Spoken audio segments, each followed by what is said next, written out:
রাজনৈতিক দলের পেছনে না লেগে সরকারের ভেতর ঘাপটি মেরে থাকা স্বৈরাচারের দোসরদের চিহ্নিত করার আহ্বান জানিয়েছেন বিএনপির স্থায়ী কমিটির সদস্য ডক্টর এজেডএম জাহিদ হোসেন।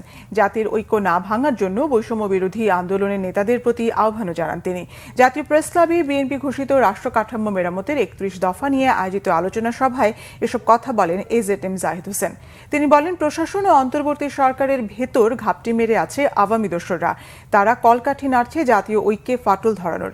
বিএনপিকে ভুল বোঝার সুযোগ নেই এমন কথা উল্লেখ করে ডাক্তার জাহিদ বলেন, বিএনপি ক্ষমতায় যাবার জন্য নয়, জনগণের হাতে ক্ষমতা তুলে দিতে নির্বাচনের কথা বলে। এদিন জাতীয় প্রেস ক্লাবে আরেক অনুষ্ঠানে বিএনপির vice chairman doctor Asaduzzaman Ripon বলেন, আওয়ামী লীগকে অবৈধ সরকার বানানোর কারিগর বিএনপি। আগামীতে লুটপাটকারীদের সংসদে স্থান না দেওয়ার আহ্বানও তার।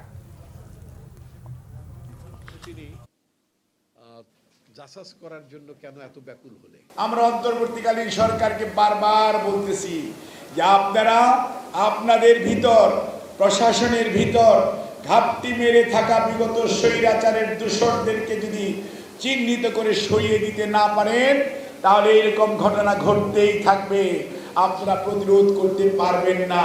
রাজনীতিতে দলের পিছনে লাগার দরকার নাই বন্ধুরা, আপনারা আপনাদের ভিতর ঘাপটি মেরে থাকা স্বৈরাচারের দোসরদের পিছনে লাগুন এবং তাদেরকে প্রশাসন থেকে এবং আপনাদের আশপাশ থেকে সরিয়ে দেন। দেশের মানুষের আকাঙ্ক্ষা বোঝার চেষ্টা করুন, দেশের মানুষকে তার অধিকার দ্রুততার সঙ্গে ফেরত দেওয়ার চেষ্টা করুন, তাহলে মানুষ আপনাদেরকে সাধুবাদ জানাবে।